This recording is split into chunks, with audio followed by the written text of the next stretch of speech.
Hey, everybody, welcome back to another episode of Fun, a podcast where we take fun very seriously. I'm your Chuckle King, back once again. It's me, it's Dan, bringing sweet chuckles and giggles to your ear holes and your eye holes if you're watching on YouTube, and bless you if you are.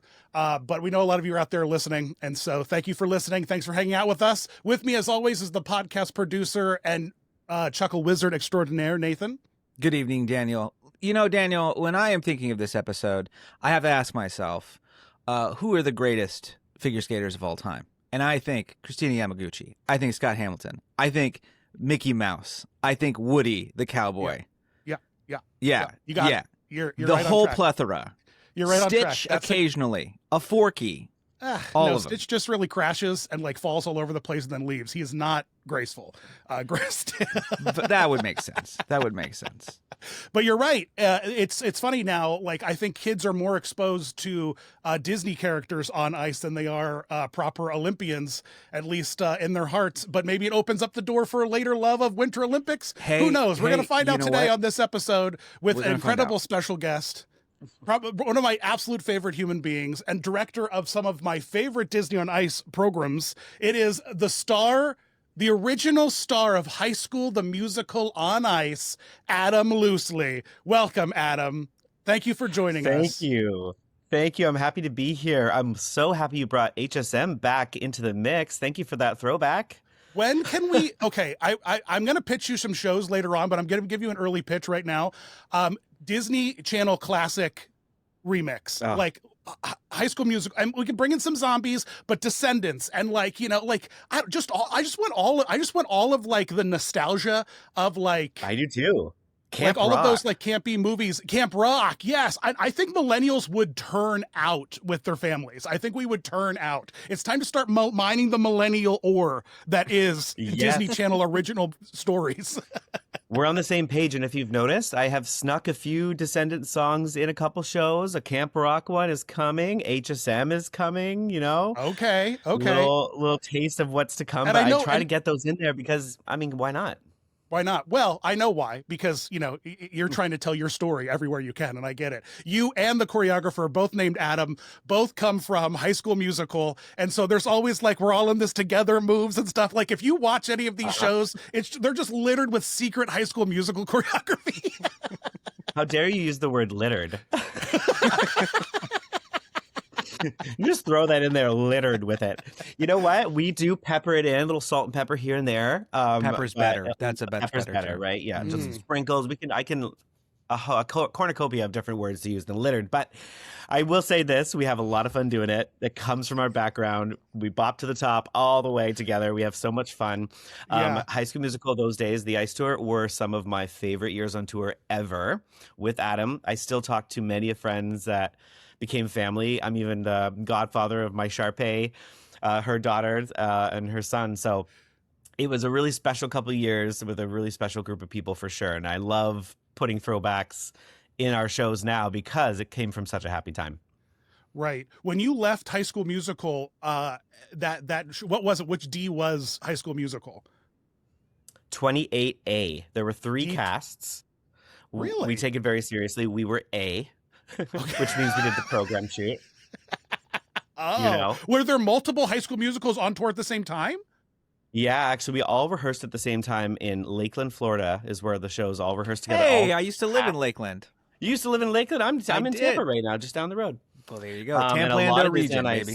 Oh, cool. Yeah, a lot of Disney on Ice shows open and rehearse in Lakeland for many, many years until Feld got their studio up and running in Ellington. But we had three casts. One would rehearse at night, two during the day on different ice surfaces, and then we sent 3 ice shows out. Did the whole world in 2 years. Wow. Were one of them were some of them international? Did you have like one domestic and 2 international, or was it 2 domestic? How did it work?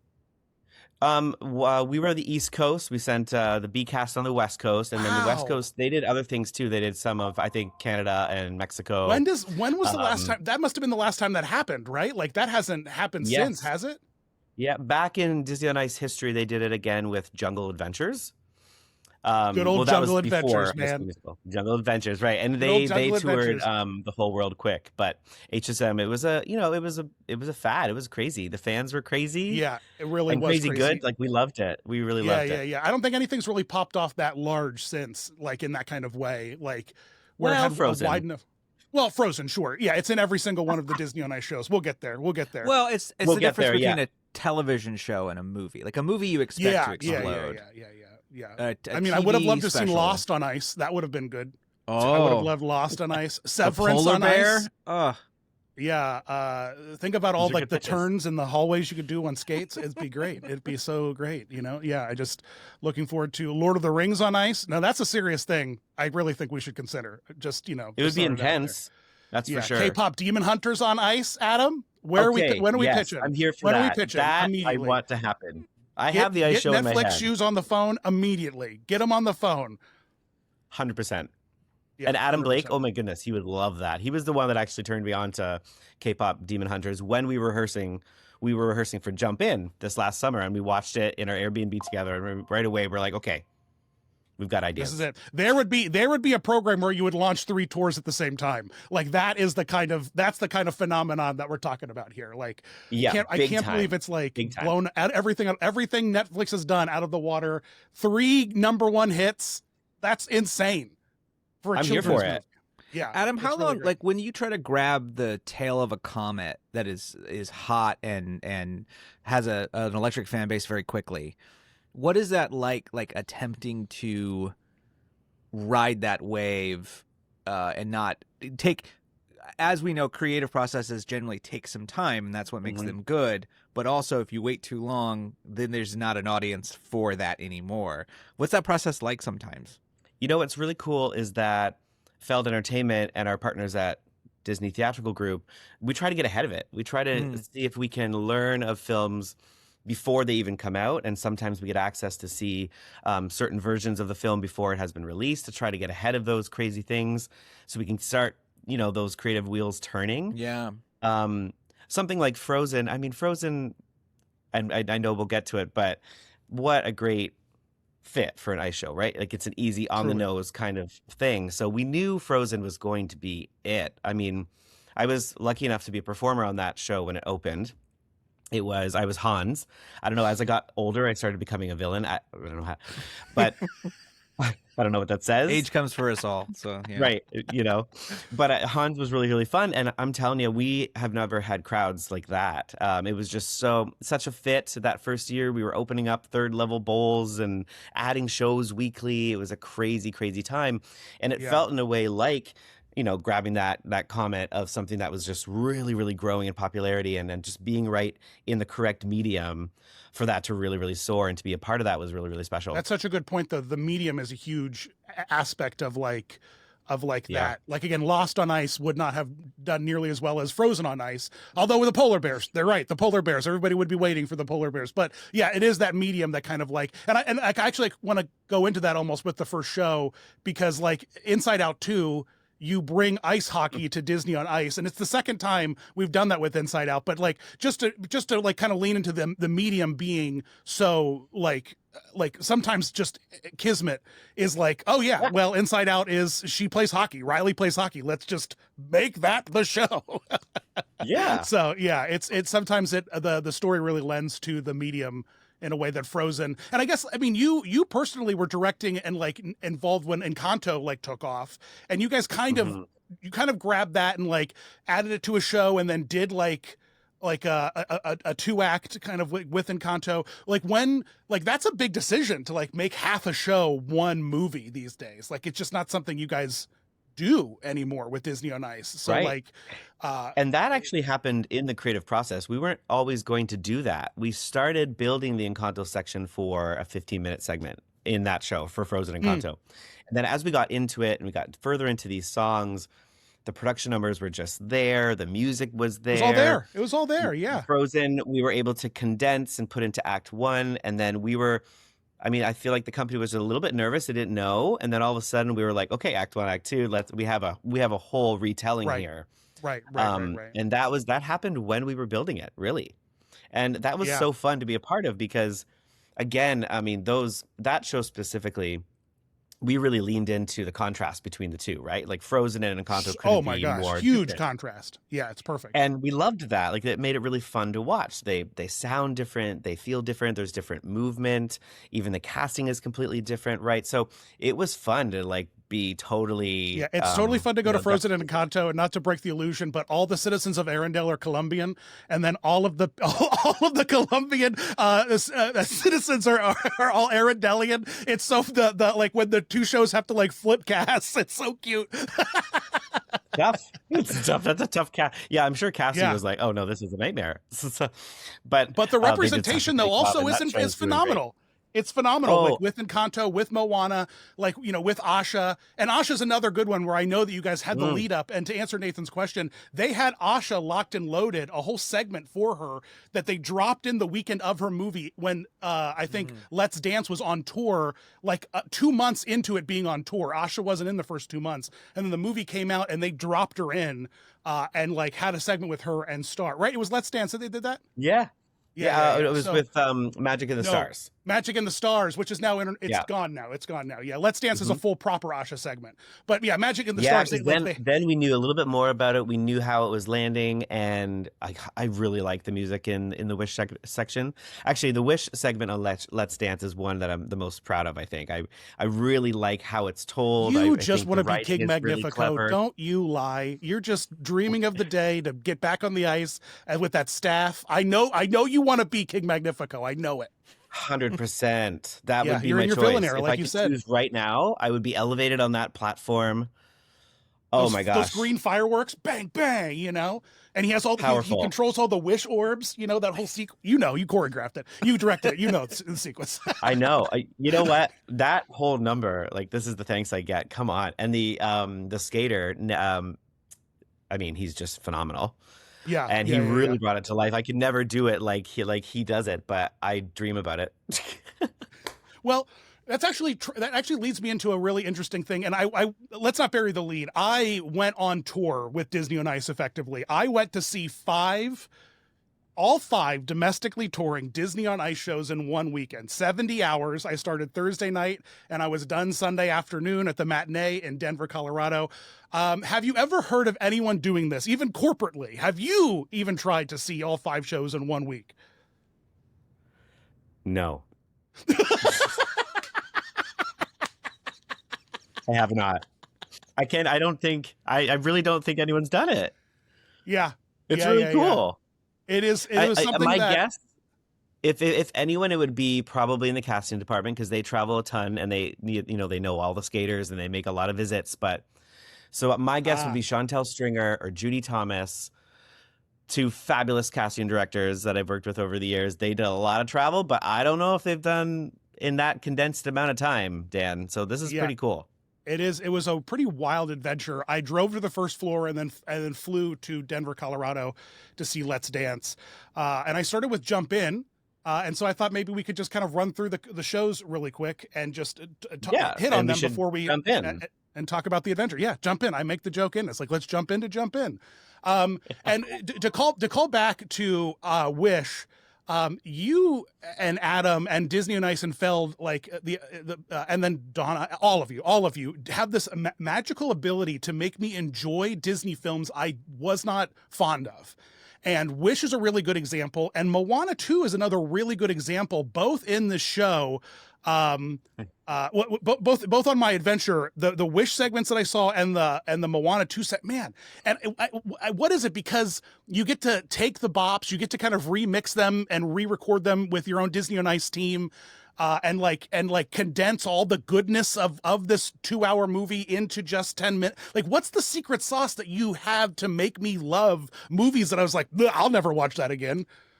Collaboration. That is the secret sauce. I have such an amazing team. Like you mentioned, Adam, Donna, all the partners at Feld, the writers, the lighting design. I could go on. The music department, all of them. You're right. It is it's all the layers.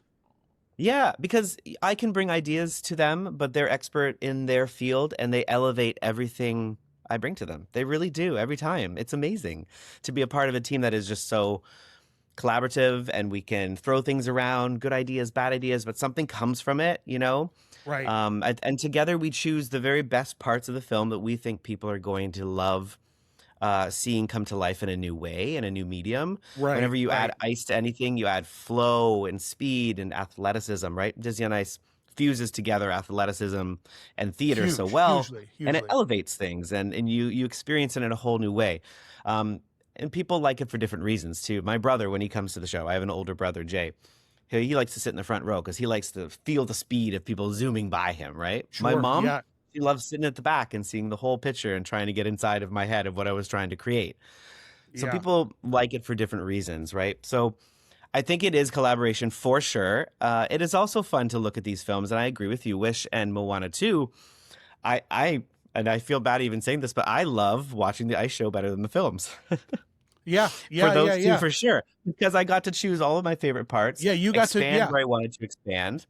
You got to do the on and ice it was- novelization, the official on ice novelization of the story. You know, because people are like, oh yeah, read the book of the favorite video game you have or the favorite movie. You're like, wait, there's a book of that? But yeah, someone adapted it and told the story more richly and in a different medium. And on ice is exactly a great example of you just doing the on ice novelization of Wish, and it works. And it's sometimes it's so campy because like you see there's Frozen in all 5 shows, and so like the Frozen songs that appear in each show are different, the numbers are different, and like so we all know the story of Frozen, but and we can fill in the gaps very easily with the writers just being like, and well, Elsa saves winter or saves. It was just like, oh yeah, we know how it ends. We can just move right on, and like 4 people can come out and do spins.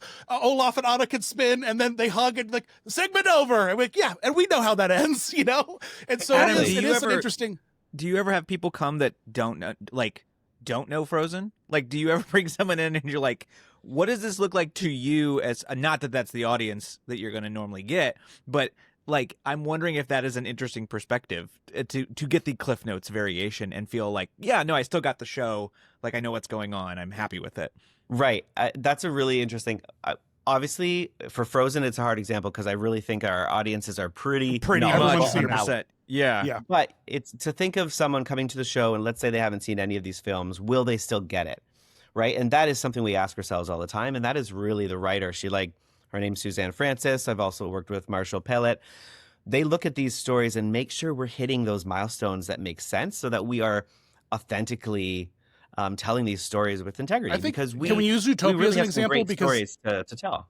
Zootopia from Jump In, I think, is a really good example of this because it might not be something that everyone knows, and you approached Zootopia in this way where I got all of it. I got Judy's arc, I got Nick's arc, I got the town of Zootopia's arc. Like I got it, and it was just like this silly interactive game of find the peanut under the cup. You know what I mean? And 3-cup Monty or whatever. And you're able to craft like this little. It's almost like writing a little golden book. You know, it's like doing like let's do like a little version of this and then inject it somewhere. And so I got like the Zootopia Diamond Hunt for the Diamond Thief little golden book story like told to me, and it worked. It totally worked. You know, I haven't seen Zootopia 2, and not that probably is inspired by anything of it, but it's like I don't need to know anything more about the characters that I kind of gathered from this to be like, this is fun. This is just silly. There's a giraffe. There's a zebra wearing a construction outfit, you know, like it's right. Like, where did that come from? I don't know how to answer that. You know, that was fun for us because we loved an original storyline. So that was like, okay, let's take these characters, really get to know them, and like put them in our space and see what happens. And that was really, really fun to do with Marshall. You mentioned the Golden Books. Actually, Suzanne, the other writer that I work with the majority of the time, writes the Golden Books all the time for Disney. Well, that's why that's why these segments are so good. There you go. There's the evidence that, you know, you have this vertical integration machine that is just churning magic out. Very cool. All right, can we go to the most terrifying moment I've had on ice the entire trip, which was me seeing anxiety on the ice. It shook me to my core as an anxious millennial. You making me confront all of my demons with their giant bulging eyes and their terrifying feathery heads. What's it like originating characters that the parks don't even touch? with something like anxiety, because Encanto's another great example. It happens a lot. King Magnifico, Right.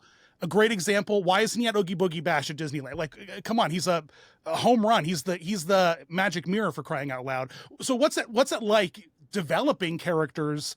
Do you get permission early, or do you pitch them and they say yes or no?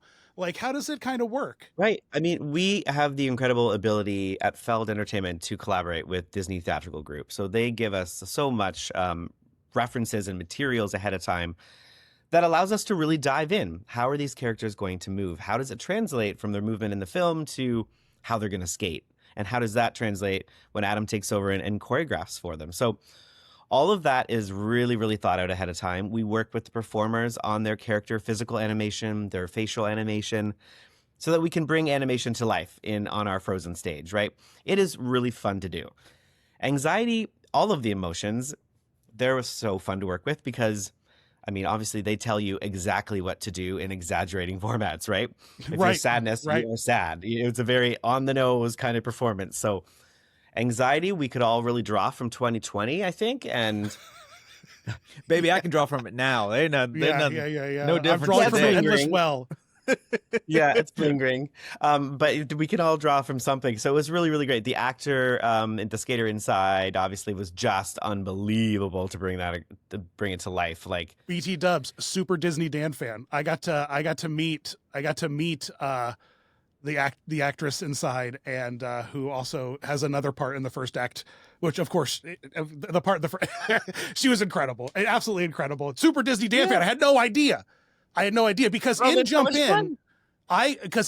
In, everyone knows, maybe not everyone, but a lot of people know infamously, I have a series online called The Man with 8,000 Salad Plates, where I once watched, I don't even remember what it was. It must have been in Magic Into the Stars or something. It was a show where it had a good long Frozen segment. And this wonderful actor named Matt, right? Matt he just told a story, the story of the Man with 8,000 Salad Plates. And he had a very distinct hat and outfit, so you could just track him through each ensemble section. And he had a story to tell. And I just instantly knew the minute I saw him, stop filming Anna and Elsa, film this man the whole time instead. And I went on a journey, and he was in the show. He's the diamond thief in the show. And oh my gosh, he tickled me to no. And he is such a good, he's like this like perfect, like he's like this mime almost. Like he throws his physicality to the back. I was in the back row, and I could see what his face was doing, and but I couldn't. I don't know how to describe it. That man is a monster.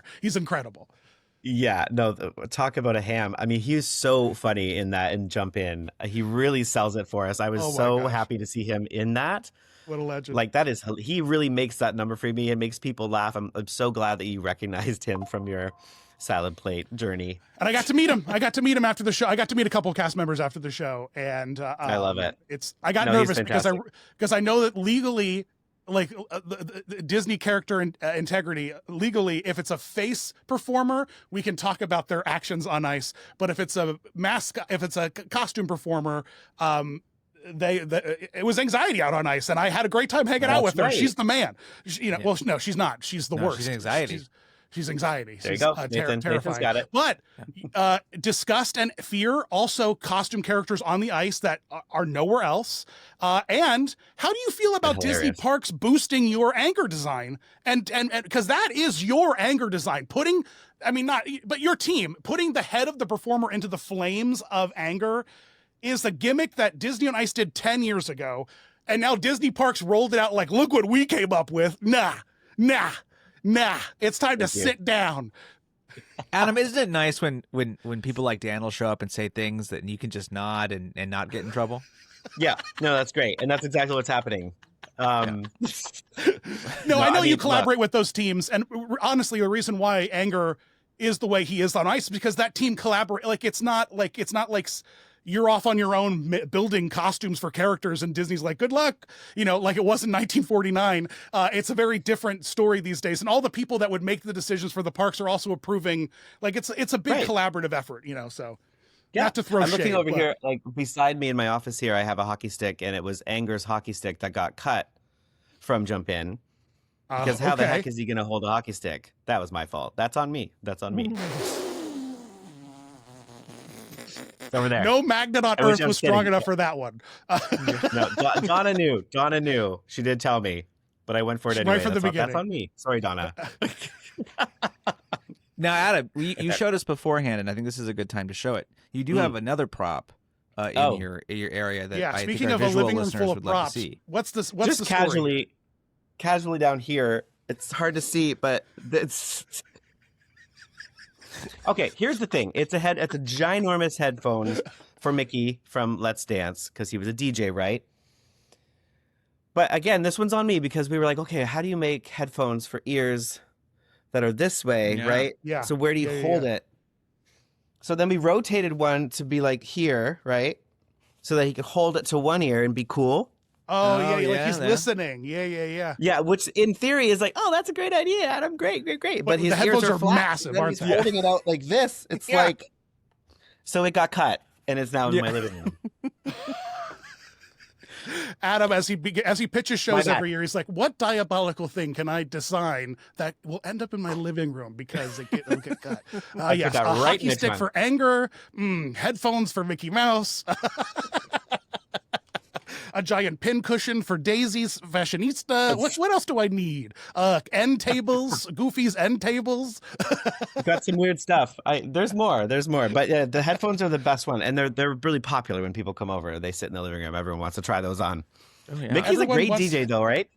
Everyone loves it. Everyone loves it. He is a really great DJ. When he He's appears, like in the I column, love that show. When he appears in the column, it blows my mind every time. I'm just like, what? Oh. What? I love that. That is the most rock star entrance Mickey has had. I'm so proud of that. That was so fun to watch and create. Oh my goodness. I love that show. So I was tracking and I noticed that other than Frozen and Encanto, every show has a Toy Story segment. Every show has a Moana segment, and every show has a Frozen segment. Frozen's consistent through all 5 shows, but Toy Story and then Moana. When you are making these shows, are you? Yeah. I know that you have a writer. Are you guys trying to like distribute as many of the songs and story moments across the board, or are you mostly focused on what works with the story we're telling now? Like, are you worried about the fact that, I mean, because Let It Go is in I think 4 of the 5, and of course it is. And the only reason why it's not in the one is because it's Frozen 2 and we get Into the Unknown. So, which is epic. So when you decide what you're adding to the new show that you're working on right now, let's say, are you looking at all of the Toy Story segments? Because there's one that's Green Army Men, there's one that's Cowboys, there's one that's Zurg focused. Like, how does it unfold? Right. I mean, I think the biggest driving factor is, one, what do our guests want to see? And we do a lot of research within the company of what are people asking for? What are people saying about the shows that are out there now? What do they want to see again? What do they want to see done in a new way?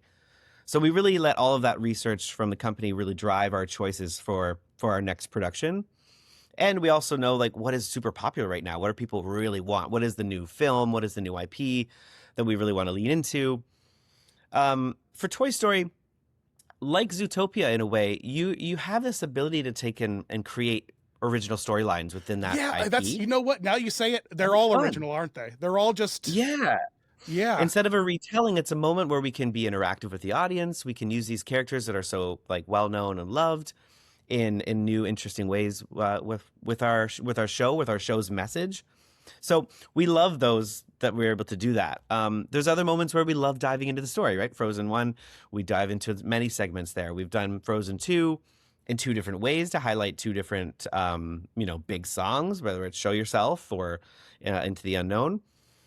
Which I loved. I loved getting a chance to do more Frozen 2. Honestly, I thought that was so much fun. Moana, look, she's on every show. She is a star. She's like, everyone loves Moana. The music, you just can't beat it. We wanted to try some Moana 2 stuff just so we can get some new material out there, right? Because why not? And the guy building those Moana boats in your prop shop has the best job security in the world. My gosh, Seriously, he's just cranking those Moana boats out. Machine. That is so true. So But I like to do something different too. Like I like to look at things. I'm like, okay, well, if we've got Toy Story, we got a lot of toys to choose from. What can we do next, right? It's a fun challenge for us. Zootopia, you have to see Zootopia too. It's fantastic. So I Okay, really I will. love that, and we chose Right after I Zootopia see on this last Avatar show, 3. knowing There's the too many second sequels. film was coming. Too many sequels?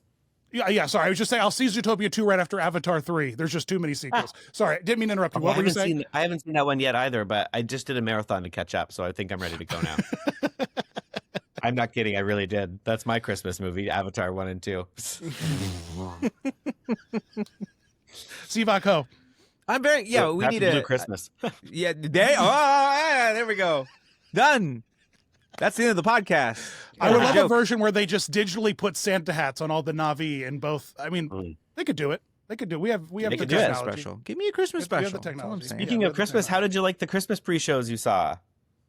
Wow, let's talk about those for a minute because Jump In has a really fun one where you assemble parts of Olaf, which is an element of character pre-shows, which I'll talk about in a minute because character VIP experiences are really fun on ice. But the audience gets to like beach ball chunks of Olaf, and then they roll them all together like wintertime in Animal Crossing, and then he appears through the curtain, and it is an absolute joy. And that, I have a question: is Josh Gad coming back and doing things like the Olaf Christmas pre-show recordings for you guys? He did record that for us. It was so much fun to be a part of that recording. Man, that is awesome. That's so cool that it's you're getting interesting original because- voice actors back. Yeah, I mean, he's just so in the pocket with that character. He knows exactly what he's doing. Being a director on a call with Josh, it's like, okay, well, what am I going to direct, right? This is hilarious. I'll provide context, but he just went and elevated it all. So it was so much fun.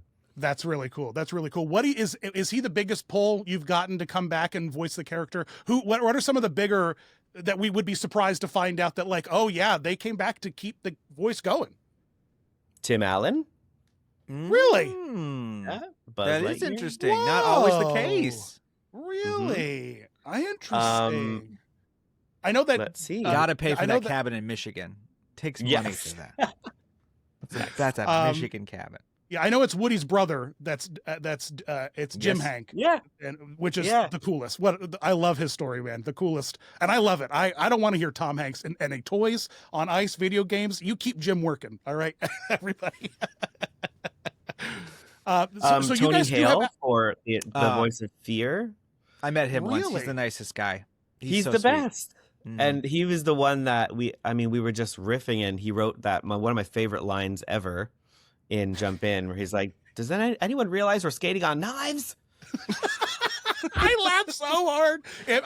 That made me you prepped me for that joke, and I was like, that is hilarious. That's absolutely. I thought it was magnificent. hilarious too, and that came from him in that recording session, Tony. And I was such a big fan of his on Veep years ago. I don't know if you ever watched that. Like, that is hilarious.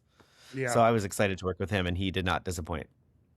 He never does. He absolutely never does. It's cool that you get to pull in and expand on talent like that. I really It's super dig that. cool. That's I love yeah. the recording sessions, and even the sound alikes. They're super talented, and everyone at Disney Character Voices is really just like, I learn every single I know. recording session. Their from character all of them. banks are pretty wild, aren't they? It's pretty crazy Mhm. that like one guy could do 180 of them.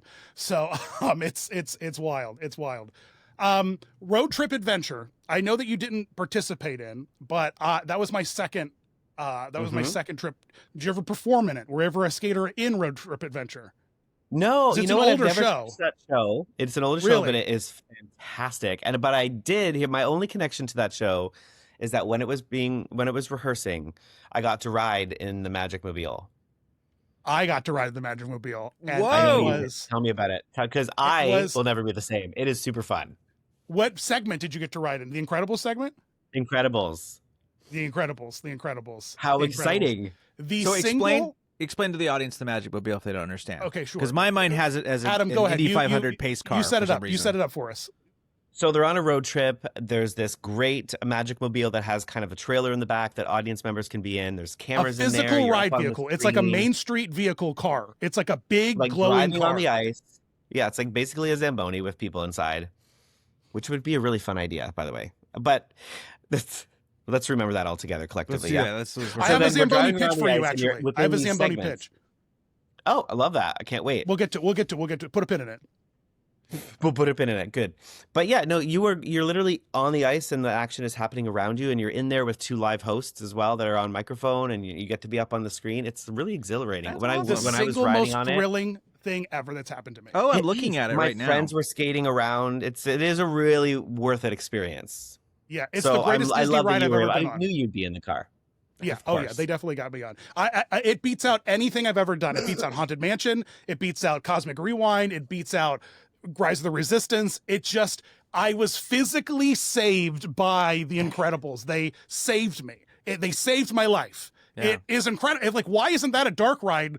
Just for the Incredibles save an out of control ride vehicle. It's just the most genius moment ever. There is. It's called Yeah. the Incredicoaster. That's what the Incredicoaster is. Nope, the Incredicoaster is a babysitting ride. It is Adventures in Babysitting. Well, it's keep an eye on the all right. kid. Oh, we did not keep an eye on the kid. It has nothing All to right, do with the Incredibles valid, saving valid. us.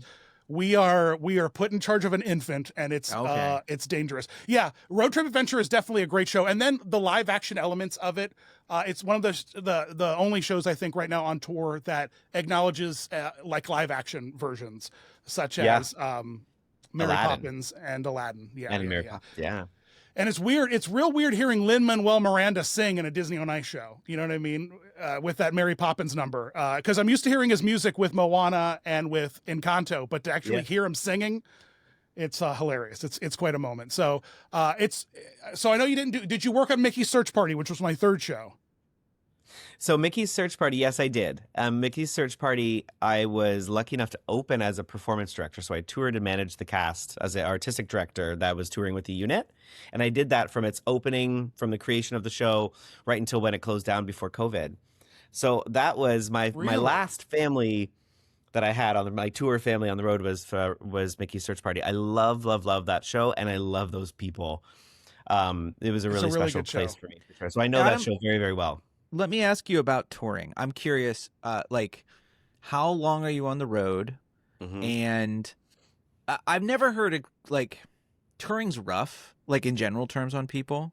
What has been your way of, like, dealing with the grind of touring? Not really doing the show, that's the fun part, but just the grind of, of going across country. And I was on the road for 17 years. Pause for reaction. I did 11. That's like hobo as a status, performer. by the way. You're like that's a Crazy. full like Woody Guthrie, ride the train hobo status. 17 Seriously. years. Yeah, that's a long one. 11 years as a performer, the rest of the years as a performance director, and toured with them. And then when COVID happened, things rearranged and opportunities came up. I got more rooted here at my place in Tampa, and then stepped into a position that I'm doing now. But I still get to tour, like travel to the tours every once in a while, and I get my taste of being on the road, but I really love being rooted now. When I was on the road, to answer your question, usually 10 months out of the year. But then there's opportunities to do what we call break work, so you can travel to another show and help them out when they're doing shows, when your show's down. So you can work all year if you want to, and I did for many, many years. I was very lucky. And I worked on the new productions every year in the summers. So even if I wasn't on the production team or skating, I would help out with character development, help out as a production assistant. So I always had work throughout those 17 years, which was pretty incredible, which is where I learned from all of those incredible role models I had to do what I'm doing now, which is really, really great. How did I do that for so long? Okay, so you mentioned the show. Doing the show is the easy part. Yes, it is very physically demanding, but you just can't. If you start the day and you're not feeling great, or if you're feeling a little sad, you cannot not feel better after doing a Disney on Ice show. Like it is literally like I always felt better after doing the show, whether it was just being physical or just doing something so positive and happy for 2 hours, which is a lot. Have you seen a 10:30 show, Dan, before? AM? It's a whole lot of happy for that early in the morning. Yeah, I was at an 11. You I was gotta- at the 11 for Search Party. I had to do the 11 a.m. for the Search Party. Yeah, and I was there So to interviewing get them at yourself 9. up to like a so- level of Disney on Ice that early in the morning is a gift, and you have It to truly find your is. formula of getting yourself to that place of energy. But I always really used the show as my my happy place, and it did like always turn around my day for the better. And I loved who I was working with. I loved meeting such interesting, diverse, international creative minds, just like so many interesting people that you meet on the road. It takes a certain type of person to go on the road. Like It sure does. you just leave for a whole year with people you don't know. Yeah. And people are speaking different languages, and you have a common denominator, which is the show and skating and the arts. But The language it is takes skates. a certain type of person to go on an adventure like that, like the adventure language you is just the did, ice. Dan. Yeah, I That's think right. road trip adventure. They told me like 10 different languages were spoke by the cast. Oh yeah. From like 15 different countries, and Wow. like it's not a big. I think one of the bigger things that I've noticed people are confused by is like, oh, you went to see 5 Disney on Ice shows. They were all the same. It's like, no, they are 5 very different shows. And then the other one is like, oh, well, they're all just like, what are they all like the American ice team? Like when they retire or something, like they're just all, it's like, no. They curate skaters from around the globe because, you Yeah. need real talent. You need real And that consistent talent. the people were the best part, and I still talk to so many of them. I learned so much from the different types of interesting, wonderful, talented, beautiful people that you meet Yeah. on the road. And that's why I kept coming back, because it was just such a fast-paced, electric, fun It really place to is. grow. It Grow really as a is. performer, grow as a person, travel, learn from all of those stops along the way. I really did grow up there. I guess I joined when I was 19. It's a really good it has formative been experience. such a positive thing for me. Disney on Ice has been such a positive thing in my life, and in every way, professionally, personally. It's exactly why I am who I am today, is all the people I met along the way on the road. So I'm super grateful for all of the opportunities in whatever capacity that I've been able to work. So I'm 40 now. I mean, that has been a huge part of my life, and it continues to be, and I'm grateful for that. Yeah, actually, that brings me into a really great topic, because at Mickey's Search Party, the third show I saw, the tour manager is a really cool dude named Jimmy Santee, who originated, amongst many things, King Thistle. He was King Thistle, the original King Thistle in the Donald's Birthday Bash back in Disney Worlds on Ice. But he was the original genie in Aladdin, including the opening segment where he comes out and he's like, good evening. He was the original genie, and he was the tour manager at Frozen, at Mickey's Search Party. And so here you are 17 years, with the show. What is it about Feld that like brings these people in and keeps them in to the point where they start marrying each other and having little ice skating babies? Like it's like a cult is a negative word, because it's more positive, and like it's a job. No one's trying to sell you on any like way of changing your life. It's just like, but everyone is it just like they say that astronauts are like the best of us because they all have like similar mentalities, and they're cool under pressure, and they all get along because they're all very professional. Are ice skaters like the same? Like, do they all just have the same vibe that everyone just sticks around and doesn't want to, or is there just no ice skating work? What is it that makes Feld so magical? It makes everyone come in and stay, like stay. It's true. It is like a tight knit group for sure, and they are so good at promoting from within. I think that is a huge, because people come here and a lot of them do see growth in like professionally, and whether it's branching off into different departments, like skaters going into the PR department, or going into creative, or going into becoming a backstage technician, or in whatever department, there is room in Feld Entertainment to grow, and they do such a great job of promoting from within. But really, it's the people. I mean, you learn so much about people if you tour with them, right? And you learn about them in fast forward. Life isn't in fast forward on tour, for sure.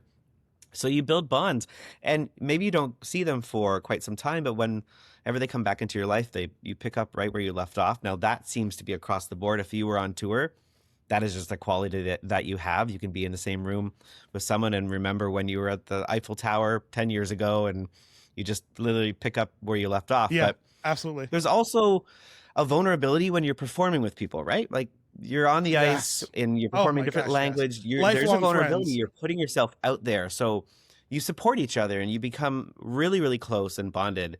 And I keep saying family, but it really is that. And there is there's courage to being vulnerable. There's a lot when you are a performer, and this goes across the board for I think all performers in whatever medium. We appreciate that. We see it. We support each other, and it's a beautiful thing. So it's hard not to come back to those like-minded individuals that you meet along the way and continue to create with them. Yeah, Right. Dan, just so the audience kind of has an idea about, we've been mentioning Feld a couple times, and they are I guess the best way to put it is an arena-themed entertainment company in that sense. Yeah. Would it be They're the best? They're a third-party license holder of Disney properties. Right. They're So they do exclusive Ringling and with Disney Monster on Ice. Jam and Monster Jam, Motocross, Ringling. They previously did Marvel Live. They did Jurassic Live. They were previously working on Sesame Street Live when they left V. They were with Veld for a while there. They've been a longtime owner of Ringling Brothers, Barnum and Bailey, Greatest Show on Earth. It's just. And that has been their institution for a long time. I think now we're not as keen on the circus as we were. And interestingly enough, Disney on Ice has kind of filled in a big way the circus gap in that we're doing insane stunts at Disney on Ice. We're doing aerials and we're doing ramps and BMX and, all kinds of stuff now. And so, yeah, Feld is a pretty large institution that has been, I think 1990 was when they got the contract with Disney permanently. Like when it who's they've been working with Disney for 40 years is what I did in my research. Yeah, I think it's I think it's around 85. Yeah, But there you go, 85. And then 92, I think, is when Disney on Ice, like 90, it's like 90. No, even later that at 99, 90, because Aladdin was 96, and that was still Worlds on Ice. I have the Walt Disney's World on Ice is what it was. There it is. Back in the day. I saw that show as a kid.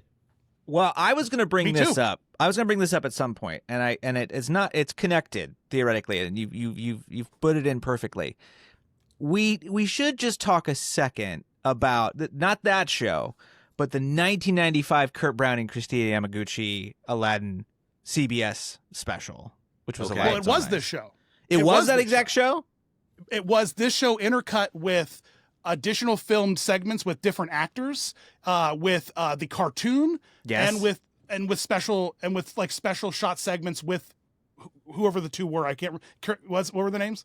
It was Kurt Browning and Christy Yamaguchi. Chris Yamaguchi, yeah. Yeah. And so, but like that was Jimmy, I believe, on the ice as Aladdin for the Friend Like Me segment, cool. for Prince Ali segments. That's amazing. And the only reason why I'm breaking the rule I established earlier is that he is credited directly in here as the genie. So I'm not breaking any rules. I'm only reporting what this book says. This book says I that love it it. was him. How cool all right? is that? Don't yell There he at is. me, Feld That's family. his absolute face. Yeah, you're good there. That's his No, definite face. That special, I was going to become an ice skater because of that special. Really? And I yes, love this. and my mom said, "Well, first of all, you have to understand we're in the middle of Indiana, and the local ice skating rink is probably an hour away." And she's like, if you rollerblade every day for several months, we can have a conversation, because I guess it's an Okay. equivalent. I don't know. It didn't happen. I did not roller Didn't skate happen. every day. What I Didn't realized was that I wanted to be Aladdin. I didn't really want Yeah. to skate. I just wanted to be Aladdin, which is a lot easier. 'Cause What you I just gotta wear a what I vest. realized is that I just wanted to own a monkey. Is what I Yeah, realized. kind of. But did you see that special? Wow, I mean, this is Adam, really breaking we're equivalent in age. Yes. Was that an impactful special for you? I mean, you saw it live, but It also was, having and that actually, VHS. Kurt Browning he still remains as my hero. Like, that was my hero growing up. He was my favorite skater. He still is. The reason why I'm on Disney on Ice is because of Kurt Browning, actually. I'm going to tell you a quick story. Because I wasn't going to go to Disney on Ice. I was on my way to become a school teacher. That was my journey out of high school. I had hung up my skates a little bit. And coming through town was a show called Celebration on Ice. And it was like the Canadian Christmas version of Stars on Ice. Nice. And it was coming through my hometown in Canada. And it was with all my heroes. José Chouinard, Shailene Bourne and Victor Kratz, Brian Orser, Kurt Browning. And they were looking for local talent. And I got a call one day, and I got to do 2 shows with them. And it was with all my heroes, and my family all came, and the arena was full, and I did a number, and I had such a great time that I went home, and on my kitchen table, my mom was reading the International Figure Skating magazine. and in the bottom right corner was a little square advertisement for to audition for Disney on Ice. And I sent in one of the most video, consistent sponsors of International Ice Skating Magazine is probably that Seriously? little square in the back corner. And I sent in a VHS tape, I think. Whoa. Pause for reaction. Off it went, and 3 weeks later, I was in Glasgow, Scotland, and it's now 21 years later that I joined Disney on Ice. Wow. VHSs are back, by the way. My entire life doing that show with Kurt Browning. And shout out to Kurt Browning. My grandmother was at the show. It was her hero as well. She loved Kurt Browning.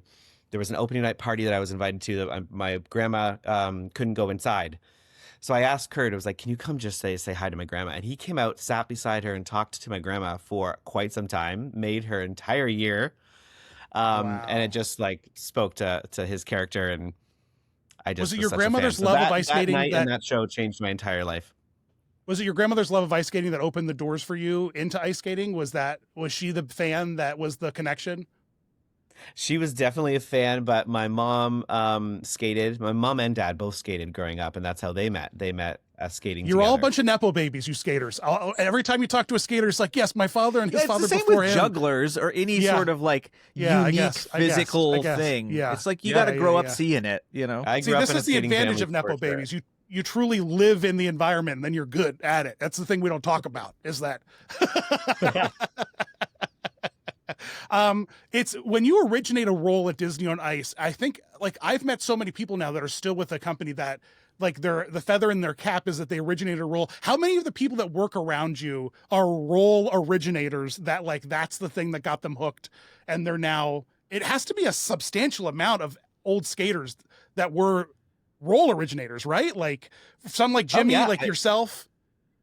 I had lunch yesterday with my friend Marie Hanford. She originated the role of Moana, and I was lucky enough to be. I got to hang out with her, man. Watch her perform. She is so cool.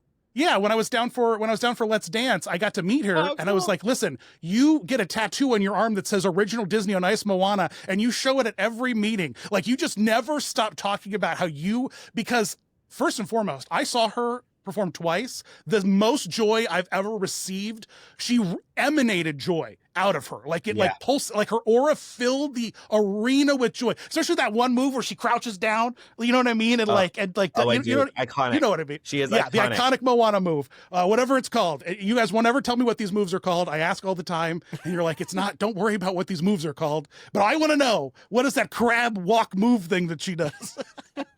It's a variation on a spread eagle, but no one can do it like her, and it just feels so right. She's like gliding, almost like she's like touching the water of the ocean. It was so yes. So there's another good example of original Moana is going to end up like running half of the company, like or one of the tours at some like. She does like, work at the studio now in the PR department, and that's where I saw her yesterday, and we had a great time. But I'm lucky enough she's a neighbor and friend, and you're right, you cannot take your eyes off of her when she performed and originated that role. But yeah, there are a lot of people at the studio that have been on shows.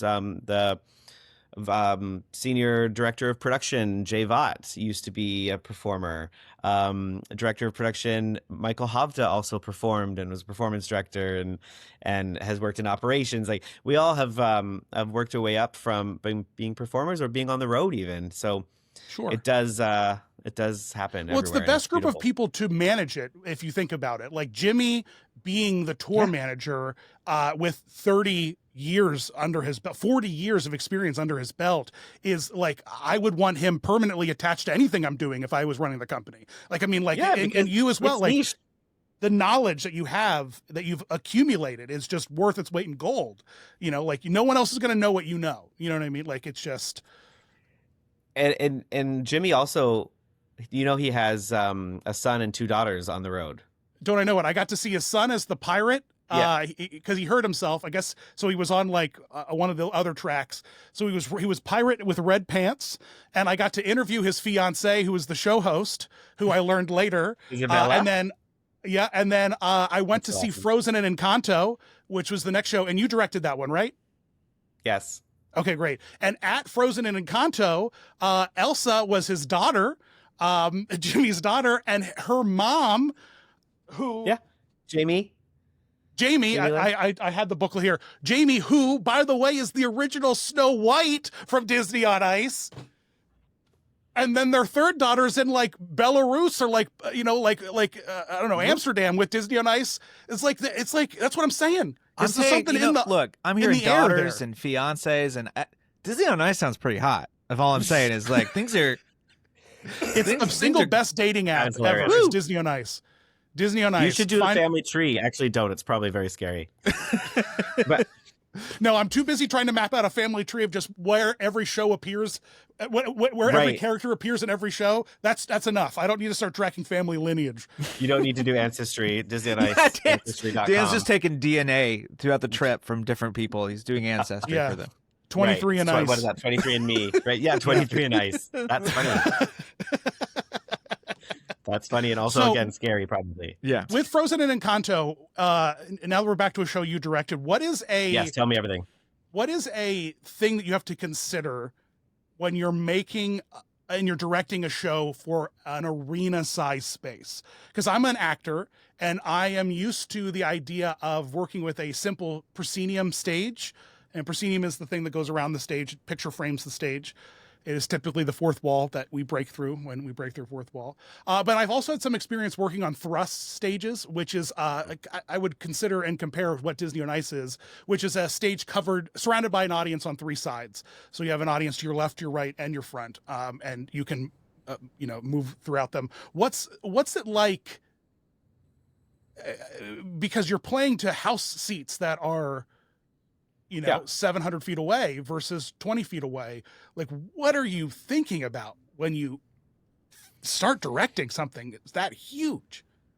I really do try to create pictures and patterns on the ice that look good from a distance, because I find symmetry really satisfying. And so when something is happening downstage right, something is typically happening upstage left, and I like working on diagonals because diagonals really, really work well in a space when you're playing to three different sides. So symmetry, diagonals, and shapes from above. But then when you get a little bit closer, it's really about what are we giving to the audience that is right around as well? Like, how is that a whole different experience? And are we playing and doing choreography to all three sides? Or are we all just facing downstage in moments when we want to feel collective? So it is a balance of all of those things. Adam and I sit on all three sides in the rehearsal process all the time. There's one stage left in the studio that we work in when we're creating the shows. Stage left is just a black wall in the studio. So we rarely sit over there. So we have to make ourselves go sit over there because we always see something there. Oh, we got to sit on stage left because it's just not a natural thing to do in the rehearsal space. So we actually put a staircase kind of over there. It was like a moving stair.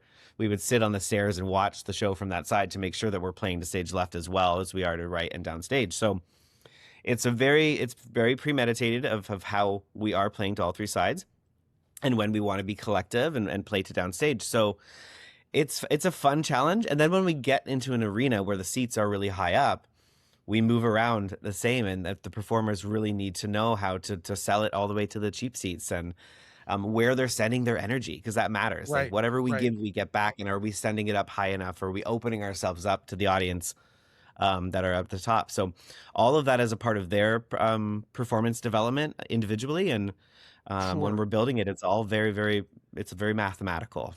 Right. Yeah. When you're blocking it, are you doing like plots like you would see, I don't know, a marching band do? Like, do you have like a big hockey arena paper that you just start drawing X's and arrows on? Like, is that kind of how the process goes in terms of forming these scenes? Oh yeah. Adam Blake has an iPad, and it's like it's a very complex map of where everything goes. And then the line captains on the show actually document every production number. So you have pattern books. We call it traffic because you're going so fast in skating that you really need to know your traffic and where you're going. Because how fast it's dangerous. do you think they go?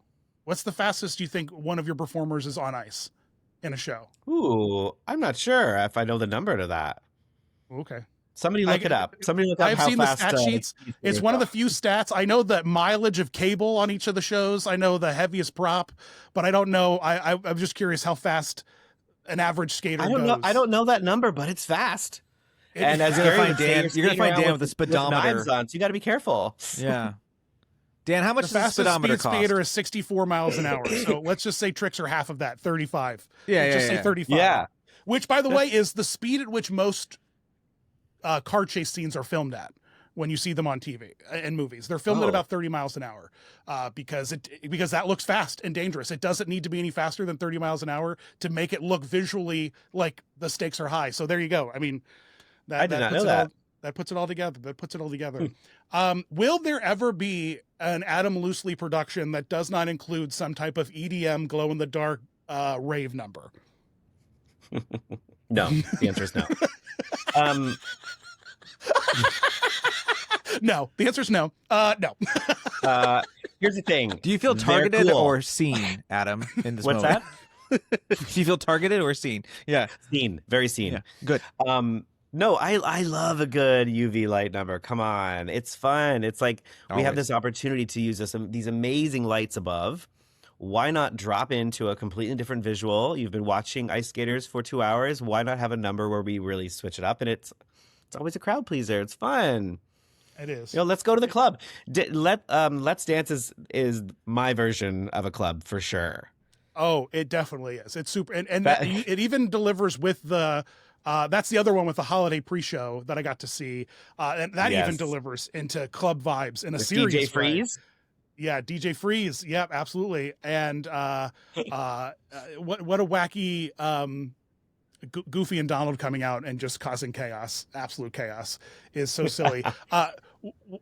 Do you have to do anything different when you're working with blacklight on ice than you are when you're doing normal stuff? Because my Broadway credits come from a blacklight musical that I did, a puppetry show, and so it's a very different ball game. Do you think about anything differently when you're doing your rave scenes?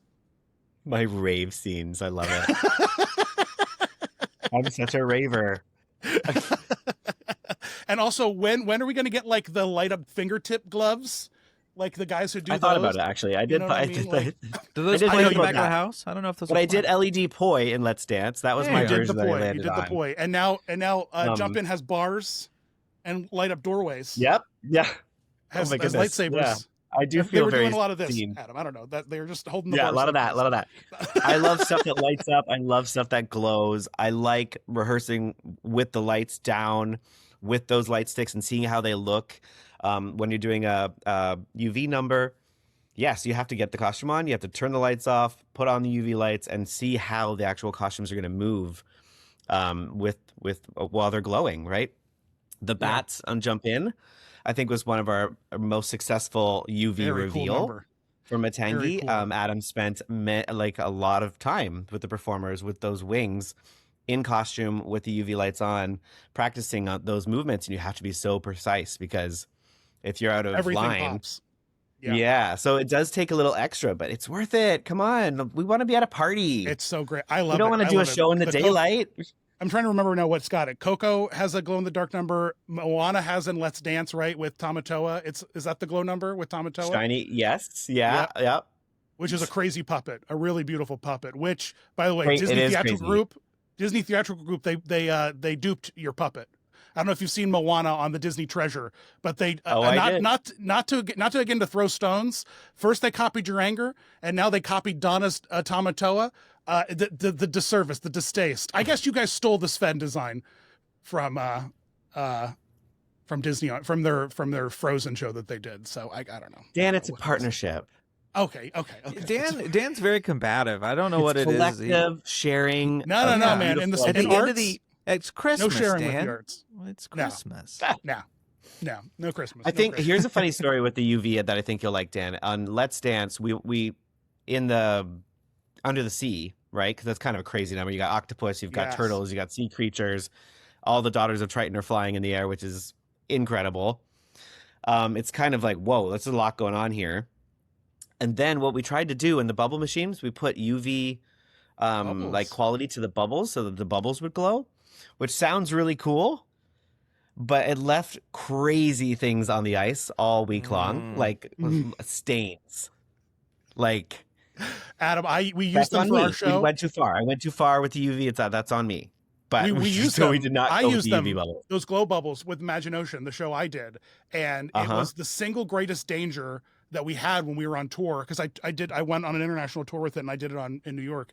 But it was the single greatest danger, that and Tide detergent for all of our costumes, because because we were in blacks top to bottom with a hood, and if you got it on you, you're done, baby. You're done. And we played this one house that had the worst like airflow, and so we started glow bubbling, but they all started backflowing onto the stage. Oh no! Because of the air was pulling into the panic, absolute panic. We had to wash our clothes like 4 times after that. I'm sure that and the Snope, right? All of the snow on all the Frozen shows. There's a lot going on there. But what that does to the costumes is a whole thing. I mean, on Frozen, the first year on Frozen, we had so much snow in that show. I mean, you could put costumes in the wash and without any detergent, they were just suds. What's going on here? Somebody turned down the atmospherics. I'm absolutely shocked. We've made it a whole hour and 5 minutes into this podcast without you mentioning your favorite on ice safety special effect. You haven't mentioned confetti rice paper once. In every interview. And I brought it up it's so funny. I cut it out of like every interview with the cast. I was like, hey, have you heard Adam's favorite?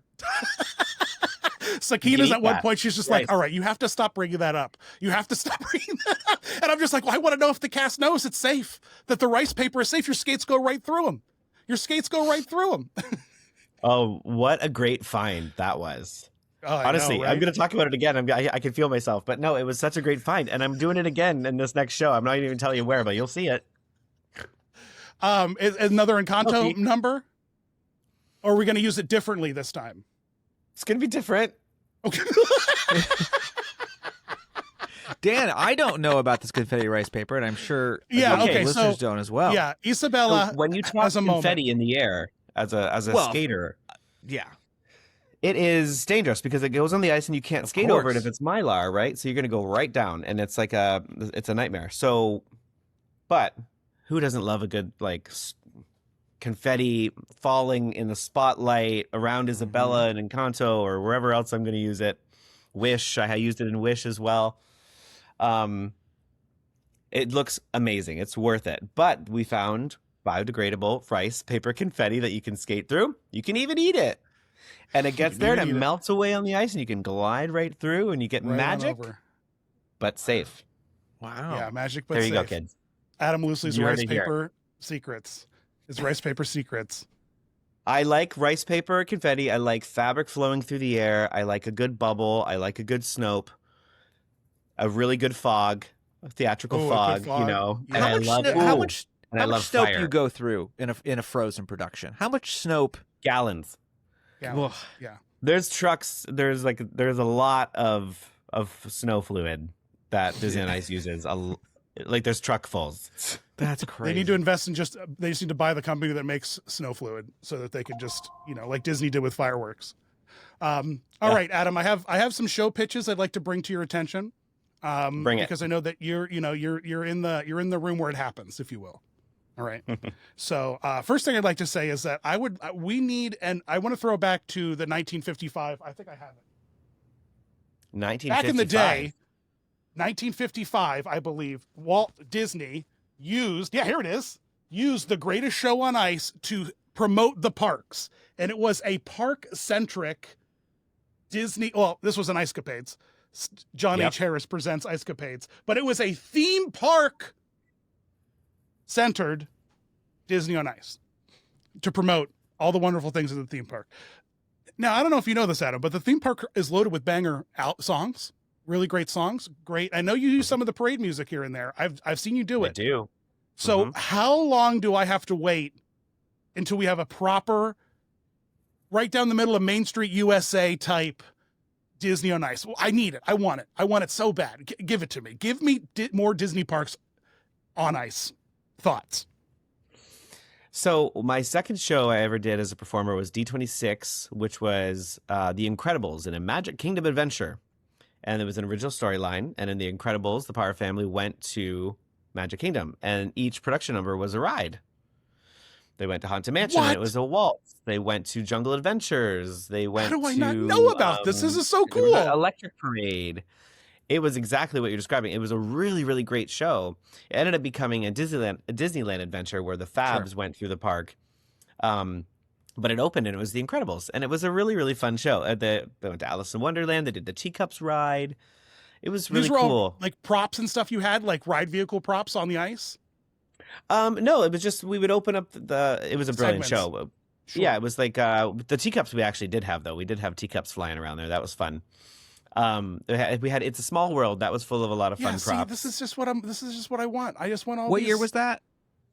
That would have been probably my second year on the road, so 2008.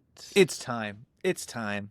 It's Yeah, we time. gotta bring it And back. we did pitch a show that was to happen on Main Street not too long ago. It didn't ended up taking flight, Sure. but it has been pitched.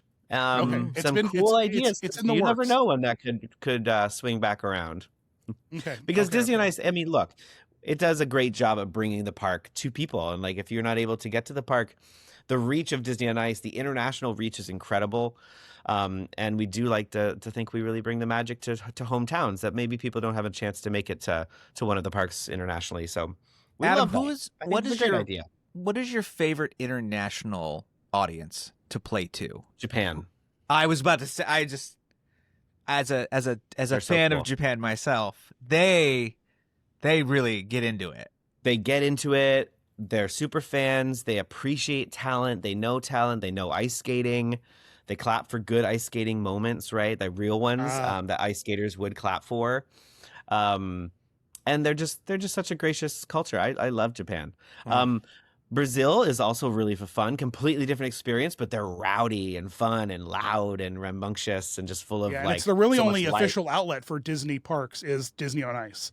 And Mhm. I recently learned that there was like a big bootleg problem in South America, that like at a certain point your advertisement had to include like the official Disney on Ice badge, like that they like made like a shiny sticker for all the ads, because there were so many other Disney on Ices that were being done by like people with party rentals, because the demand was so crazy high. Like the fans were ravenous in South America, and so that tickles me to no end that there was like certified organic Disney on Ice.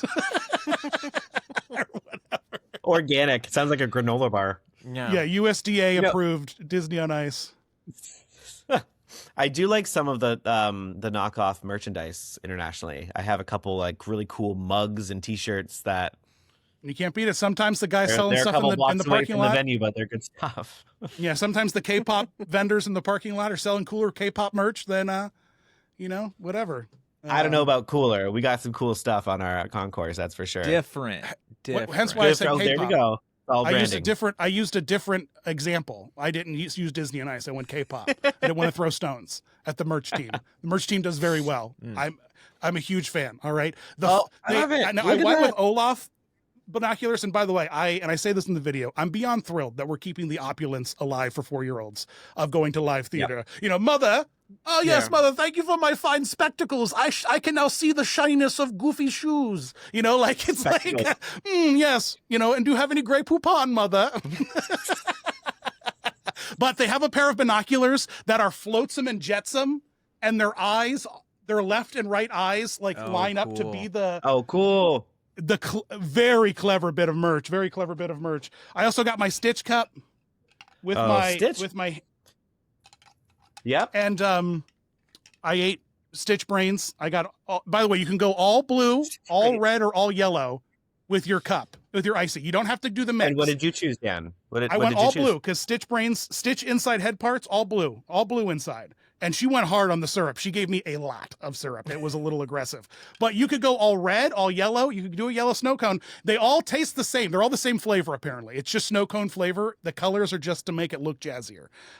So that was a fun thing to learn. And then I got a plush from every... Oh, hey.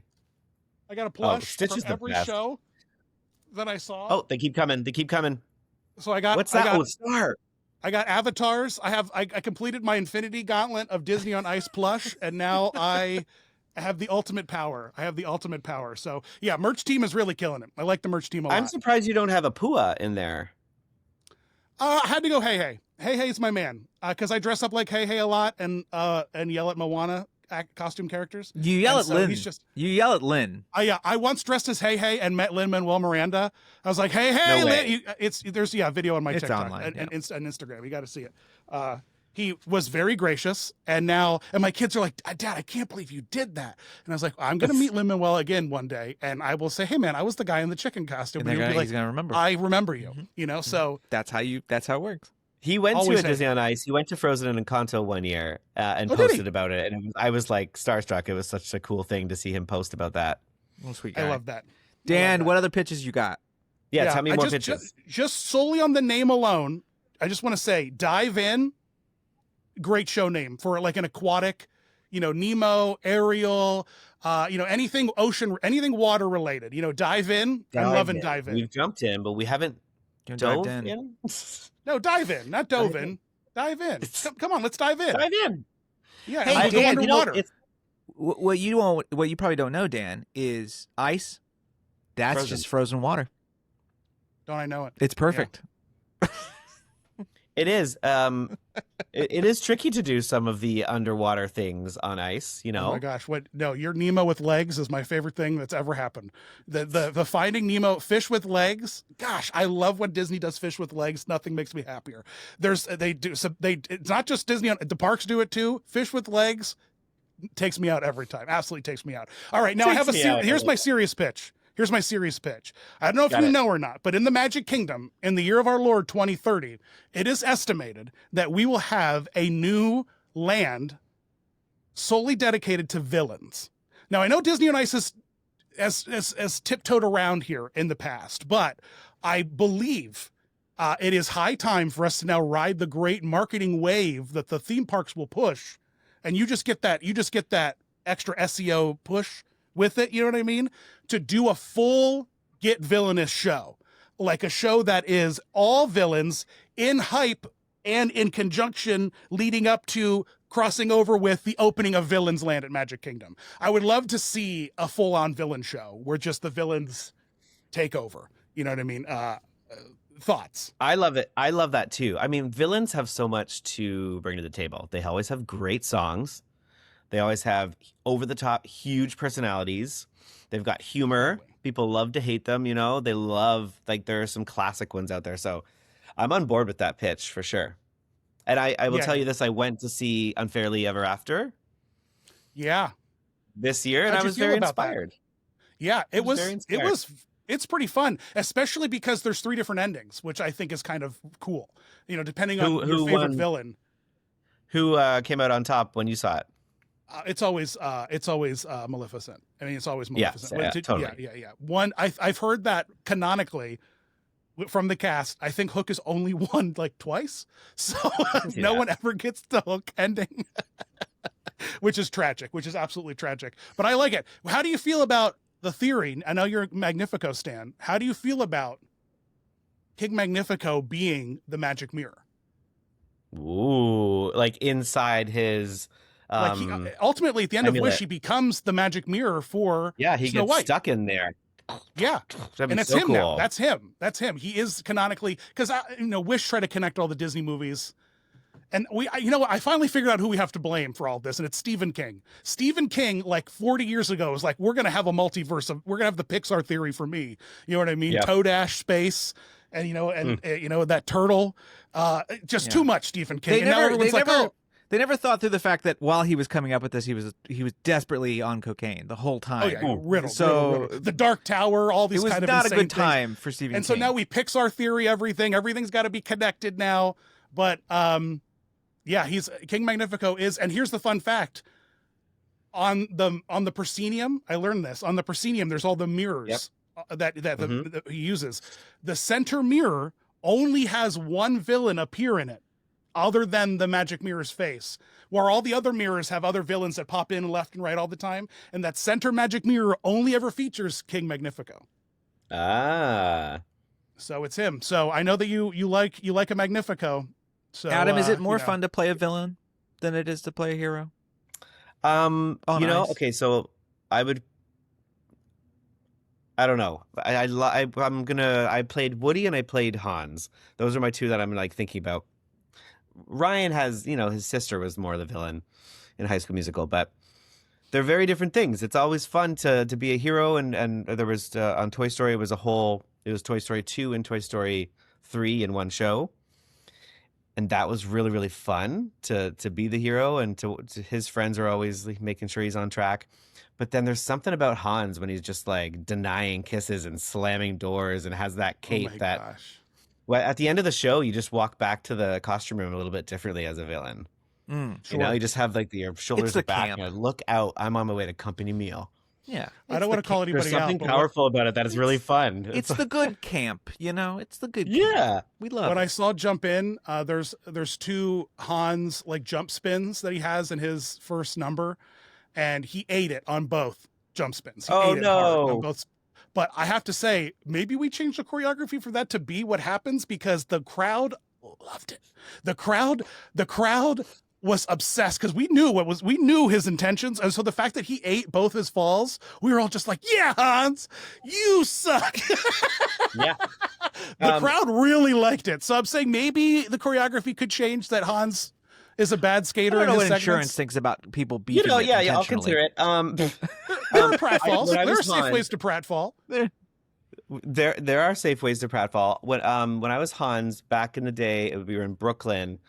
I had a caramel apple thrown at me by a little girl in the front row. And I had felt like I made it, she was so mad at me. And I had a sticky caramel spot on my white suit. But I really felt like I had really done that. Really made it. Wow, and that'll really show so you how mad. old the show is, because we don't Hans sell is caramel so apples mean. anymore. Yeah. Right? Wow, is that the only time you've had someone throw something at you from the audience? Yes, I would say yes. There was a couple other weird things that happened. There was a handful of change one year that somebody threw onto the ice. Ooh. So that's like super dangerous for the skaters. So That's like some Mean Girl stuff. 5 minutes That's like sticking our danger. blades and kicking all the change, freezing into the ice.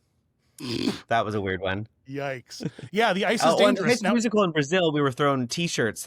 They were fans. Like they would throw like T-shirts at us. That's cute. Now, if only that ice was if only that loose change was made of rice paper, then it would have been safe. It would have been safe to skate on. That's rice it. paper eat change. Let's just think about it. Let's just think about it. Adam, at the end of every show, we like to do a thing called Fun and Tell, where we talk about something fun we're up to that has maybe nothing to do with or everything to do with what we're talking about. Nathan, what's your Fun and Tell for today? Now, here's what I will say. This is being taped a little bit before the Christmas season, and I only mention this because when this comes out in early January, we'll see if this man is still with us. But my dear friend Dick Van Dyke has reached 100 years. Love. And I thought, what I haven't really done is watch all of the Dick Van Dyke Show. So I started watching the Dick Van Dyke Show, and I think we brought this up on another podcast recently. But Dick Van Dyke, very funny, and Mary Tyler Moore, an absolute smoke show. That whole show, just whoo! And so, very funny show, remains very good, and he's so good in it. So hopefully by this January record, we're not all going, oh, like only if Nathan knew. Like hopefully we're going towards 101 here, Dick. I really hope for it. But yeah, Dick Van Dyke Show, I highly recommend it. It's still very good. Yeah, totally. I agree. Nice. I have to be honest, I haven't watched much of it, so I guess I have to jump in. Adam, how about you? What are you doing for fun, sir? Okay, so today's goal is to make a charcuterie board in the shape of a Christmas tree for a Christmas party. So when I'm done here, I'm going to go put my favorite Christmas movie on, which is The Holiday. I can't get enough of that. When that old man walks up the stairs, waterworks. Oh, we all agreed the Jack Black segments are the best, right? Like we sort of semi-watch the rest, but it's all about Eli Wallach and Jack Black and Kate Winslet. Yes. Yes. Okay. I mean, that movie for me is my favorite Christmas movie ever. So I have an idea of what I'm going to do about the charcuterie board. I'm going to try to make the little rosettes with the champagne glass, and I'm going to get really fancy. Wow. Nice. So I can walk into this Christmas party with the best charcuterie board in the shape of a Christmas tree, which you can't get any cheesier than that. No, you can't. No, you can't. I love I love a novelty themed charcuterie board. It's always great. And then I also love that same novelty themed charcuterie board at the end of the night to see what everyone's eating around to maintain the illusion. You know what I mean? Or the psychopath that like ate like the top half of the tree. You know, it's just always fascinating to see what's left. Like what we as humans leave as art, you know, versus what's actually edible. You know, Probably the olives. The olives will be left. Always the olives. It's always the black olives. Yeah. Yeah. I just got a new washer and dryer. I know it's not fun. No, it is fun. Last month, and this is how you know I'm an adult, 2 months ago or so, we got a new dishwasher. Our dishes have never been cleaner. And now we're just like, should we get new things that wash everything? How dirty are our clothes with this washer and dryer that are 45 years old? So we finally upgraded. And now, unfortunately, my washer and dryer now connect to Wi-Fi, which is insane. It's an insane thing to say. Why, you know? You get the alert when it's done? That's great. Yeah, you get the alert when it's done. You get to program, you get to do custom things, you get to do this and that. Dan, I just got a new robot vacuum. I totally understand. You know, you got to up it. Yeah.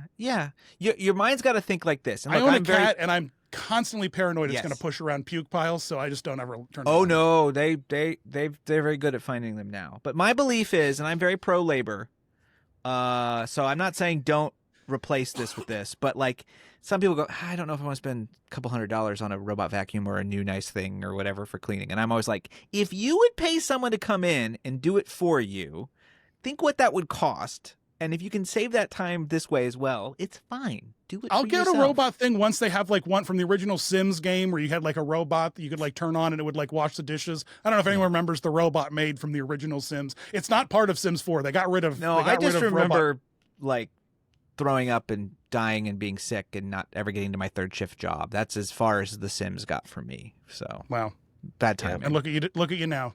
Yeah, I'm much better at real life than fake. Yeah. Adam, it was honestly a pleasure to have you, and I really appreciate your support and all the kind things and all the like info you gave me leading up to my adventure. I believe I'm calling the video "I Went on Tour with Disney on Ice." I believe that's going to be the working title, and I really had a blast. And all of your love and joy that you put into the show certainly has maintained. Everyone loves and respects you there. And I was really fully blown away just by how big of a family Feld is as a whole.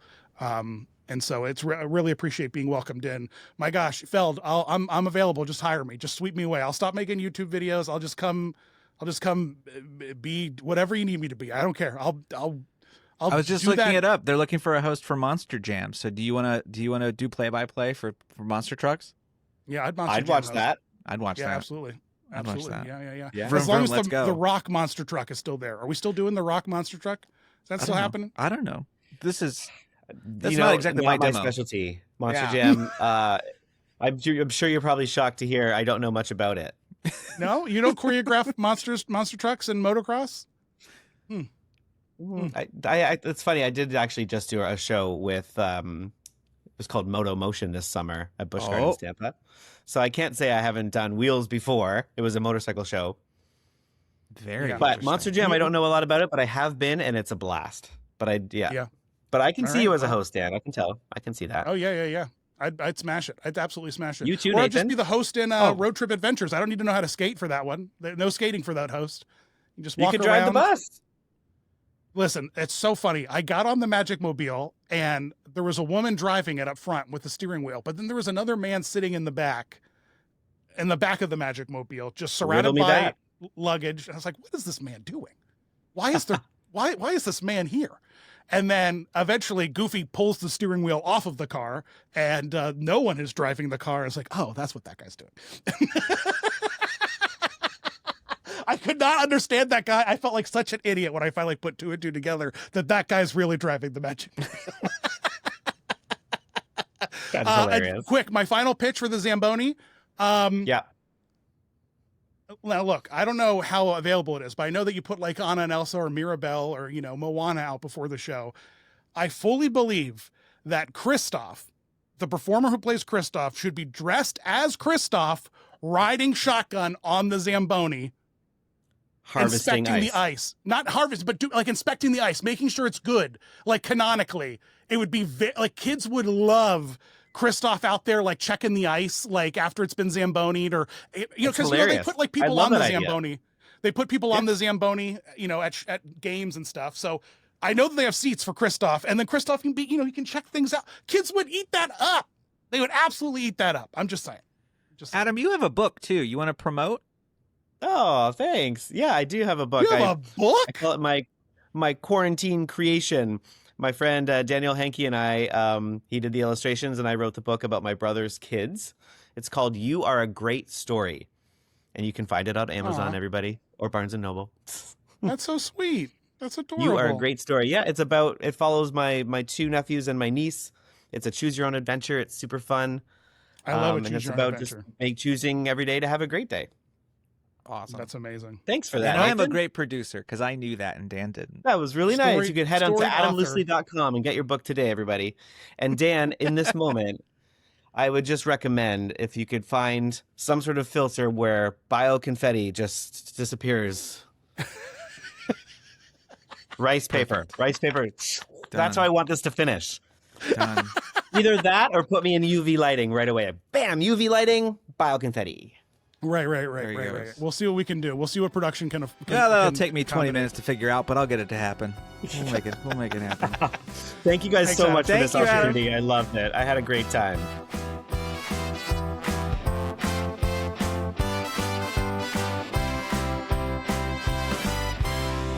This has been a production of 710 Media.